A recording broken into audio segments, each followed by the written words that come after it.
Welcome back, South Philly Sauce, an Audacy original brought to you by 94 WIP and Jack Daniels. Al Morganti, Ashlyn, Sullivan here with you, getting ready for a big weekend of hockey here in Philadelphia. A big weekend overall. The Eagles with the big win, the Flyers with a big win on Thursday night. The Flyers now have back-to-back wins after beating San Jose and beating the Senators. And while San Jose was great, we talked about that in our last episode, this Senators game was an absolute steal. It might have been the worst game the Flyers have played all season long, yet they win. They get a huge 2 points. They show up in the third period. It leads us to our first topic, which is Matvei Michkov scoring the overtime winner.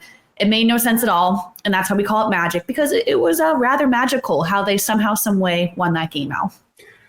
Yeah, they really stunk They did. For a while there, but we're going to get into the goaltender, but if you can stay within shouting distance. And sometimes this happens, like you'll see a team get completely outplayed in the first period, then score a goal. And it's like, okay, we can get away with something. Mm-hmm. But for the Flyers, it was extended. It didn't win first period, second period, third period. Like, wow, how are they managing to stay close here? And then do they really have people that can pull them out of this? So I mean, I said on the post game, I said, they're going to get stopped at the border for, theft. Trying to get back in the United States after committing a crime here coming in.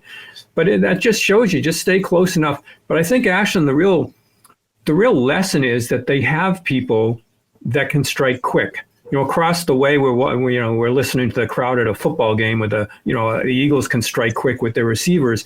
And the Flyers, if they can keep it close, playing reasonably, then they now have some people that can break a game for them. So I think that's the most encouraging part of this. And I thought it was really funny that John Tortorella, he was in an odd spot. I mean, they won the game. It's his worst nightmare. What happened? Yeah.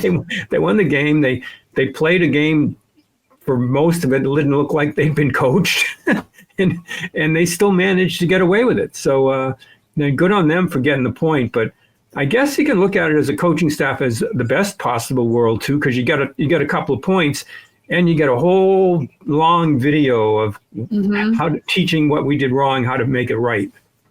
Yeah, the Flyers with an off day on Friday, but I have to imagine there's some type of video session going on because it was not pretty. And while it's great that you look at the way the Flyers played to start this season, how they're now very close to 500 hockey as they get ready for the Buffalo Sabres, who are also a 500 team, it's wild, the transformation. It really isn't all that different. Like they're playing better, but I think what's keeping them in this is by far the goaltending. What happened at the beginning of the game against Ottawa, Sam Ersson pulled out of the game, got hurt again. So Ivan Fedotov goes in. You're thinking, all right, you saw one good game from Fedotov. You need to see more. You're definitely nervous about Fedotov going in, and he was excellent in Ottawa, especially in overtime, especially in that third period. Yeah, Ersson heard at practice the day before, retweaked something, I'm assuming groin, which, we mentioned this before, the more time you can get off, the better.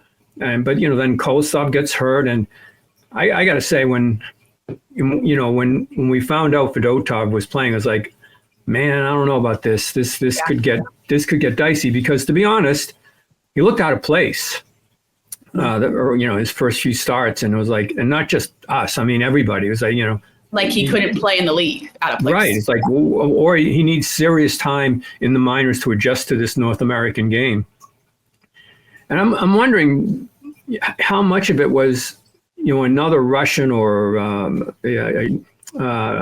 another Russian player comes over, and he's given a backup goaltending spot. There's a competition there, whether you want to admit it or not. Yeah. So, I mean, it's just, a lot of that plays into that. But in addition to his physical play, which was better, but still, because he's so big, it's really hard to judge on. It's not like what you usually see from a goaltender, because it's so different too. So it still looked awkward at times, but I mean, Buffalo's coming in. Maybe one of those awkward athletes of all time was Dominic Hasek, who basically threw his stick, and it was like watching a golden retriever on the ice, but he stopped everything. Yeah. But I think with Fedotov, you just have to get used to, okay, this is the way he's going to play. It's going to look a little different at times. But more than the physical part, Ashlyn, it was the mental toughness that I like to see for a guy that basically, this might be your last chance to stay this year up here. And he came up with a great game. And I think if you wind back to our post game when they're talking to Travis Sanheim, he mentioned how much they appreciate him battling back and how much they owed him in that game that they played so bad to get back into it late. So it was a big plus. If you're looking for a game within a game, you could probably do an entire documentary on just that game. So much weird stuff happened and so much was on the line for a goaltender like that, for have a team play as poorly as they did in front of him. And he's just literally coming in, I'm not going to stay with the team this year. And then the comeback that they had. And then we're going to mention Michkov. It was incredibly interesting to see what happened from beginning to end in that game. And what you thought would have been, okay, it's going to be one of those games we just throw away. We, as they say, flush it. Well, instead, it's like maybe it's a turning point. Yeah, it's a turning point, especially with the way the Flyers started the third period, where they gave up 2 goals very early in the third. I went up to get my bag. I was like, oh, well, they might as well start the plane. Like, when you give up 2 goals like that right away in the third period, it's like the game's over. I come back down and the game's tied. I'm like, what's going on? So the mental warfare of being able to fight back in that game. And for Fedotov, one, how much he's changed just physically, because I remember when we were watching early in the season, he was so far back in the net. It was like, someone's got to tell this guy, this is not going to work, all 6'8" of him to be this far back. So you see that adjustment physically, but mentally, everyone has written him off. And I got to think the locker room as a whole, when he goes in, they're like, here we go again. They're never going to say it. But the difference between Ersson and him was so night and day. So for Sanheim to be so complimentary of mentally being able to stick with this is really impressive. And we were talking to Owen Tippett at practice this week, and he pointed to that Carolina Hurricanes game. While the Flyers lost, they got that overtime point, really had no business being in that game when you looked at it from the start. Tippett said, I think that's the turning point of the season. To me, this Ottawa game is, and I guarantee in 2 weeks, if the Flyers can keep this moving in the right direction, they're all going to point to this game. Yeah, and it shows you again the locker room that's pretty tight. And, we mentioned Sanheim, and I think you should also recall there, if you want to look at a defenseman who was sort of written off, it would have been Sanheim, who literally, was on the trade block and looked like he was out of here, except for somebody who didn't want to come to Philadelphia. And look what he's done with his game. I mean, I've said again, and I've said over and over, and people look at me like I'm crazy that he could be a player on Team Canada in the Four Nations tournament. He's playing that good. And I think when you have done what he's done to turn his game around and his career around, he can look at a guy like Fedotov, and when everybody's saying, well, he's done, I think he especially can relate to, no, maybe he'll come right back at you.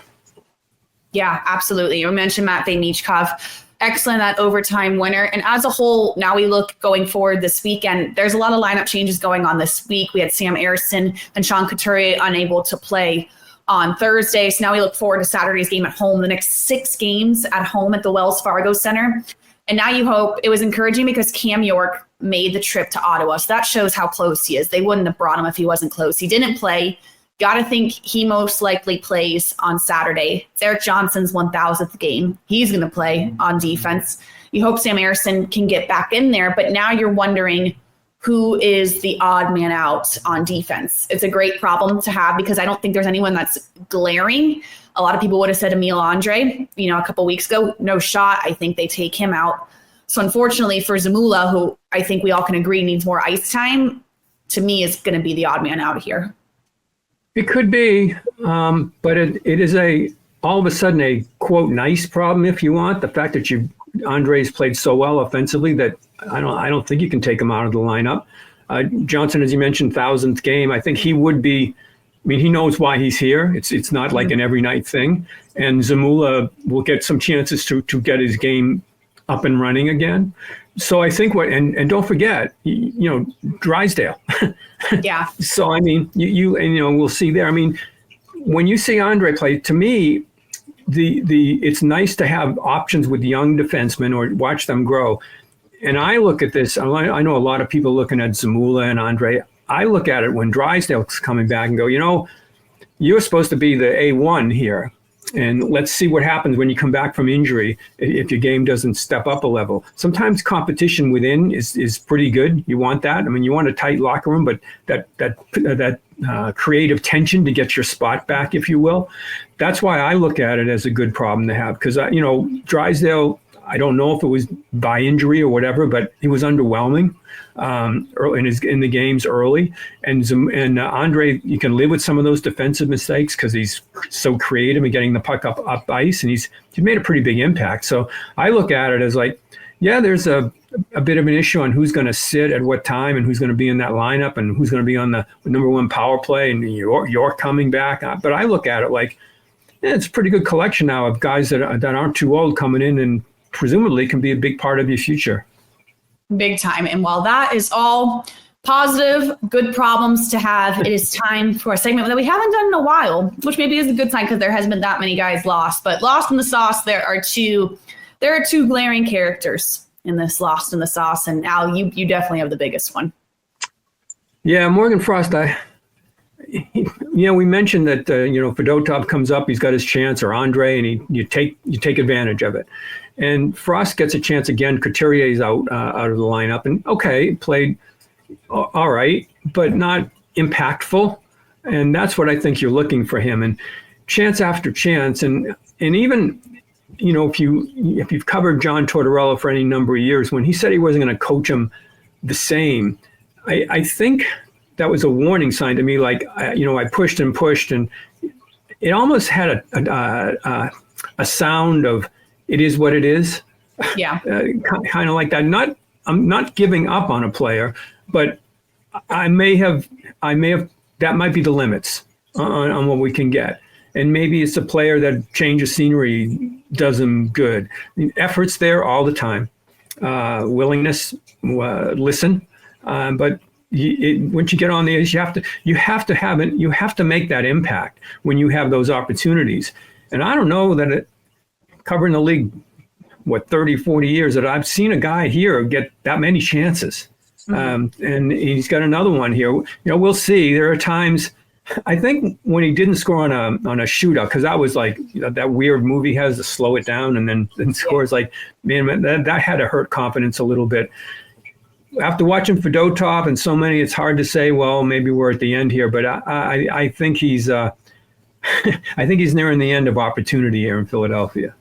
Well, you put it in perspective of Fedotov, or we could say this with so many guys on the team. Joel Farabee is a great example. Sanheim's a great example. It seems like every year there's one guy that Torts just can't talk enough about in a negative fashion. But Morgan Frost has gotten opportunities times 3 of all those guys. I mean, Thursday night was a perfect opportunity, and to the point where Bush, I credit him. He's talking honestly about his game, basically saying he's getting pushed around out there. Like, he bows out of the play so quickly.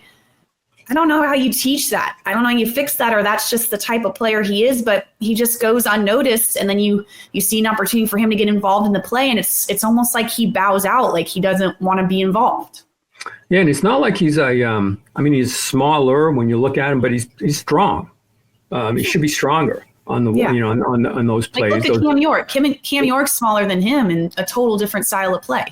Yeah, they should be winning more battles or whatever, and that's what sort of keeps you in. So, I don't want to say you've totally given up, but he's had opportunity. The thing is, when you watch that skill, when you go to practice, it drives you nuts. It's got to drive the coaching staff insane. Yeah, my goodness, we could really use this at times. So he's one of them that's lost in the sauce again.